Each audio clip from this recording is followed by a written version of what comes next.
you are on today, when you got on, those special names were chosen for a reason. They're both important parts of the wheel's identity. First, Archimedes. He was a scholar and mathematician in ancient Greece who discovered something that's very important for the operation of the wheel. Any floating object displaces its own weight of fluid. Okay, that might need a bit of explanation.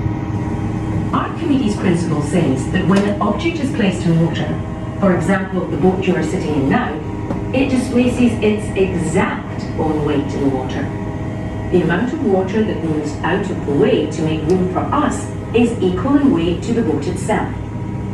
That might sound quite simple, but it's actually really important for the smooth operation of the Falkirk wheel.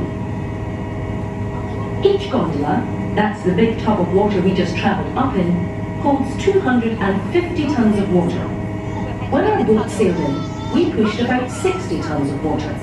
That is the weight of the boat and its fuel and all the people in it, out meaning that the gondola then had 190 tons of water and 60 tons of boat in it. So the contents of the gondola still weigh 250 tons.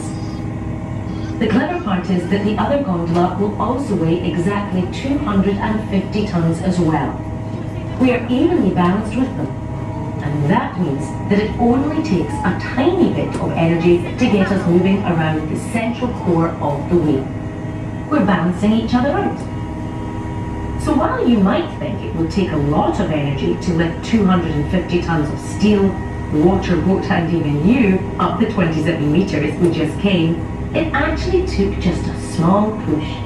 About the same amount of energy as boiling 8 electric kettles. That's enough for a cup of tea, each for everyone on the boat. We haven't got time for a cuppa now, but you can get one down at the visitor centre afterwards while we watch the wheel going round again.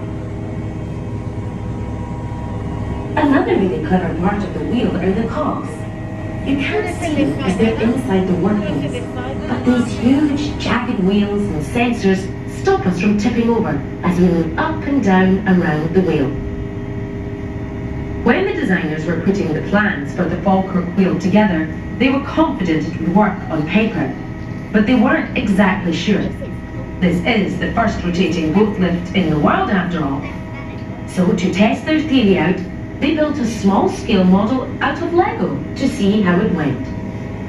Fortunately, the principle worked and the design was commissioned. As we get close to the tunnel ahead, you'll note that we're in a rather charming landscape. At some times of the year, the pool to your left is home to herons. The canal system stretching across Scotland is home to over 30 varieties of aquatic plants, 15 species of mollusks, over 30 types of water flea, and even freshwater sponges. Plus the ducks and swans. It's been known for fish to swim into the gondola at the bottom and travel up to the Union Canal with us. Of course, they displace their own weight too. And there are footpaths here as well, leading up into the woods. You can walk along these later if you like.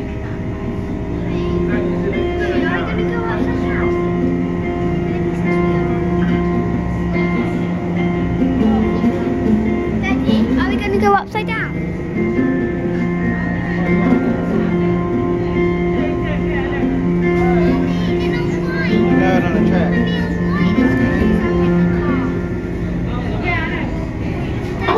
Side of the boat as we enter the tunnel, you'll see a sign reading Rough Castle Tunnel. A castle? You can't see a castle when you're here. That's because we're about to travel underneath it. Well, almost. There's a Roman castle fort on the hill really quite close by. It was placed there around the year 143 AD as part of a network of military bases built by the Romans to defend the area. These forts were linked by a wall, running right the way across the width of Scotland.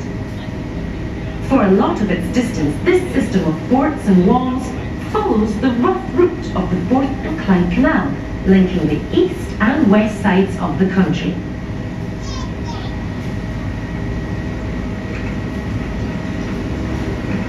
Only the canals were designed to make transport and communication across the country easy. The castle forts were built by the military to control people and keep them out of the northern border of what was then the Roman Empire. Now you'll almost certainly be aware of another Roman emperor, best known for his wall in northern England. The wall above you now wasn't built by Hadrian though. It was constructed during the reign of Emperor Antoninus Pius.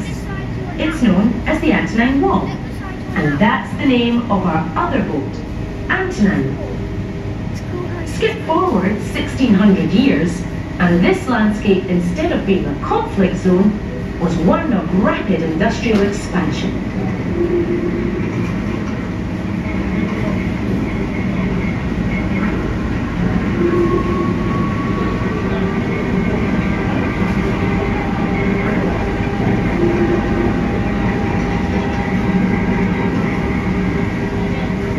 The Forth and Clyde Canal, that's the one behind us at the bottom of the lift, was started in the 1770s and followed the route originally surveyed by John Smeaton.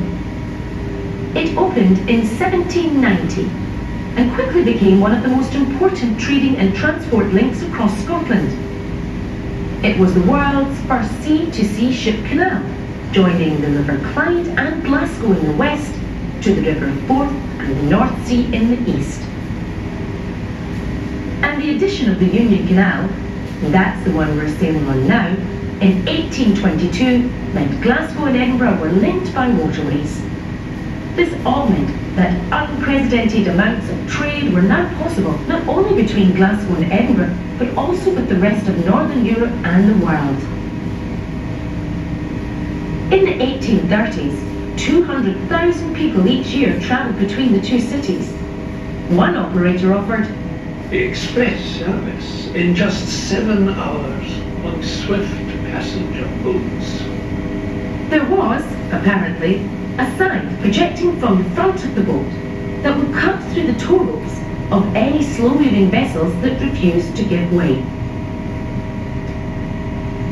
Getting between the two canals still required the use of a lock system though. A few kilometres to the east of here, there was a flight of 11 canal locks with a fall of just over 3 metres each.